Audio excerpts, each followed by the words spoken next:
A boy came to his mother to help him write a report for school. He said, I have to write a report on who I come from. So his mother said, you know, Baba and Zaidi from Hungary. He said, no, all the way back. He says, all the way back, no problem. Adam and Noach and the others. He says, but I just went to Daddy. And Daddy told me his father was a liberal professor from Harvard, an enlightened fellow. And he said, Daddy told me that there was an explosion and matter and evolution, and we come from apes. So I'm confused. Who do I believe? You or Daddy? And his mother says to him, you don't have to be confused at all. There's no contradiction. He was talking about his side of the family, and I'm talking about my side of the family. Here tonight, Baruch Hashem, we have two wonderful sides. Shia, I probably know longer than anybody in this room. Am I right, Shia? What do you say? And Mendy, we were together in Mir at the same time, so I know both sides, both wonderful people. And it brings to mind a medrash in Parshas Noach that says that Alexander came to watch a court case.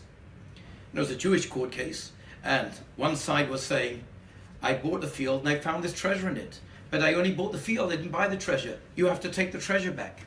And the other man said, what are you talking about? You bought the field and everything in it. The treasure's yours. They're arguing. The judge said, do you have a son? Yes. Do you have a daughter? Marry them together, give them the treasure. Alexander stood there shocked. The judge asked him, did I do something correctly? What would you have done in your country? And Alexander said, in my country, I would have killed them both and taken the money for the treasury. But we can ask a question in this medrash.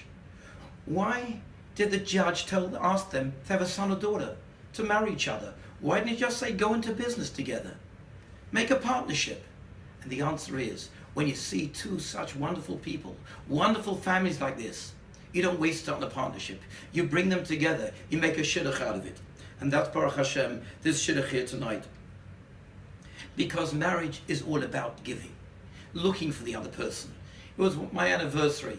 And my wife said to me on the day of the anniversary that I had a dream last night. I dreamt that you bought me a pearl necklace. What do you think it means? I said, don't worry. Tonight you'll find out. And she was so excited. That night I come home and I give her a beautifully wrapped package. She's anticipating what's inside, rips it open. And there she found a book, How to Understand Your Dreams. It's so important to look out for your wife.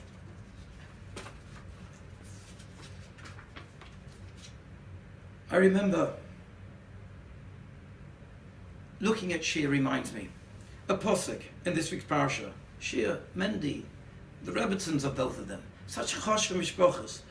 The posuk says, Kachayil ashani mara ischa. The Ribbon Shalom says to Moshe, all that I show you, I will show you how to make a mishkan. Why does it say Kachayil ashani mara ischa? It should say Kachayil ashani mara lacha. I'm going to show to you what's oischa. So we can understand, we look at the beginning of the pasuk. V'asuli mikdash v'shechanti b'soicha. And we are told, v'shechanti b'soichoi loy nema. It doesn't say I will dwell in it. It says b'soicham, in them. It means b'chol echad ve'echad. The Rebbeinu Shalom will dwell in every one of us. And Moshe saw this drasha. He will dwell in every one of us. How am I going to train Klal Yisrael to be on a level that they will have, that each person will have Hashras Hashchina? So HaKadosh Baruch Hu answers him, and he says, K'chayil ashani mare oischa. I'll show you, Moshe Rabbeinu, will be a dogma. You'll be a role model. They will live their lives like you live yours, and that way they'll have Shechina among them. Role modeling is the best way to be mechanech children.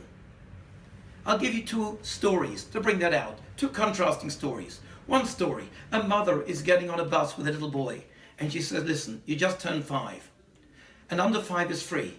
Don't tell the driver you're 5. If he asks your age, say you're 4. The boy says, okay. They get on the bus. The driver asks the boy, how old are you? He says 4. The driver asks him, when will you be 5? He says, as soon as I get off this bus. Contrast that with the story of there's some children playing Monopoly, and the father sees them Sunday afternoon playing Monopoly 2-3 hours. Again on Monday 2-3 hours. Tuesday, Wednesday. Finally he says to them, when I was a child I played Monopoly. Monopoly, you buy houses, you sell them, some hotels and property. You win money, you lose money, you're out the game. Soon game is over. It doesn't take so many hours. What are you doing for so long? And one of the children says, no, Tati, in our game it's different. In our game, when somebody loses his money, we have a gemach, we lend him money. Where do you think this child learned it from? Role modeling. And that's, we have two wonderful families where the Chos and Kala tonight have been able to learn to become who they are.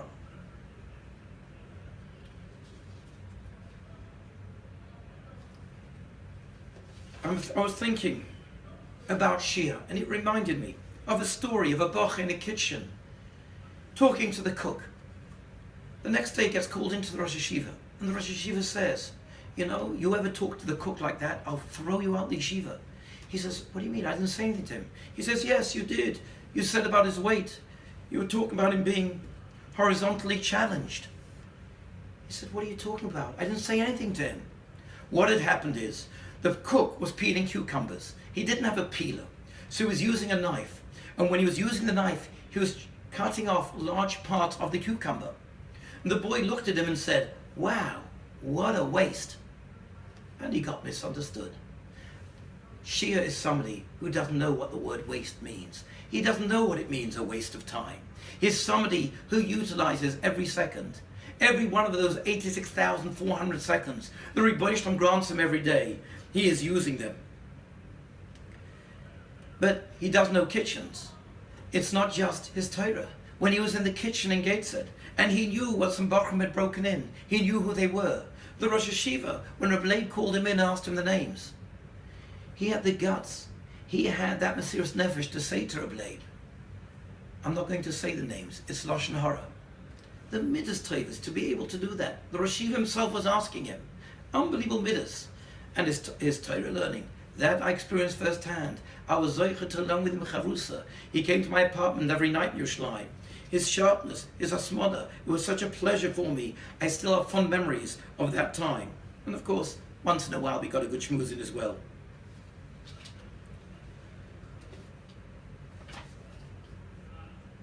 So we have to remember, yes, time is very important. We all know time flies.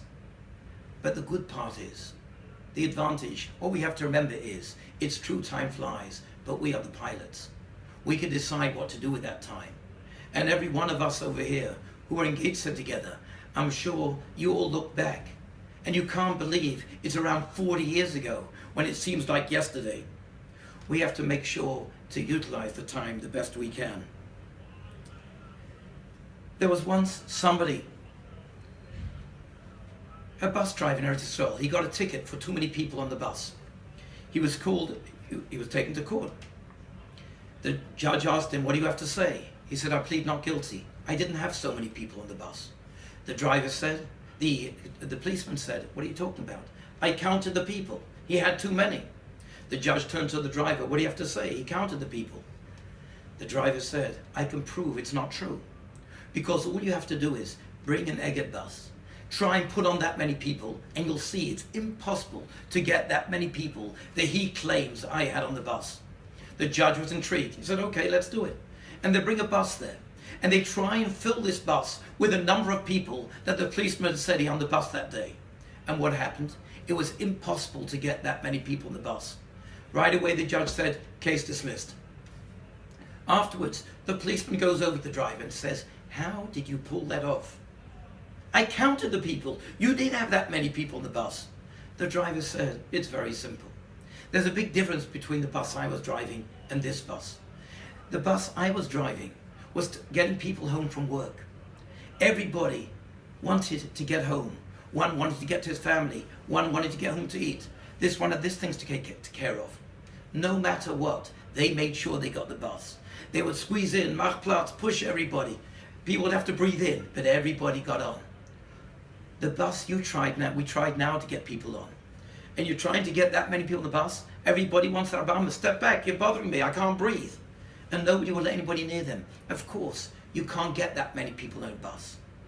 It's if you try, you want to squeeze in, then you can do it. And it's the same with the time we have. There are some people who get 30 minutes out of an hour, 15 minutes, some 50 minutes. But there's very few people who get 60 minutes out of an hour. You want to know what Zman is? Zman is utilizing 60 minutes in every hour. But of course, like we said, it's also giving, caring. Somebody once asked me, what is your wife's favorite flour? It's important to know your wife's likes and dislikes. And on the spot, I knew the answer. I told them, Kemach, high gluten flour. Chos and Kala, make sure you know the likes and dislikes of the other. Ava for each other. Ava is Gematria 13. Ava from the Chosn to the Kala. Ava from the Kala to the Chosn. 13 and 13 makes 26. Yud Ke Vav Ke the Shem Hashem. That is the way you'll have Shechanti B'Seicham. You will have Ashros HaShechina in your home. I'd just like to end with a bracha. The zivuk should be Oile Yofa. And of course they will ask the kasha, why Yofa? It should be Toiv, why the word beautiful? And the simple answer, of course, is because Yofa is 95, Gematria 95. The 95th mitzvah from the Torah is this week's parasha, is to build a bias Lishmi. Is Maram to the Chas Nikala also. They should build a bias Yofa, build a bias for the Rabbani Shleiam. But you can say another pshat, a more simple pshat. You take the word Yofa and you read it the English way. And it says, Yofa, the other way when you read it is, Hey, Pei Yud, happy. The Zivish Bi should be happy. Both of you should be happy together until 120. Until Chosn is a Chof is 20, Kala, Kuf 100. You should be happy together till 120. Mazel Tov.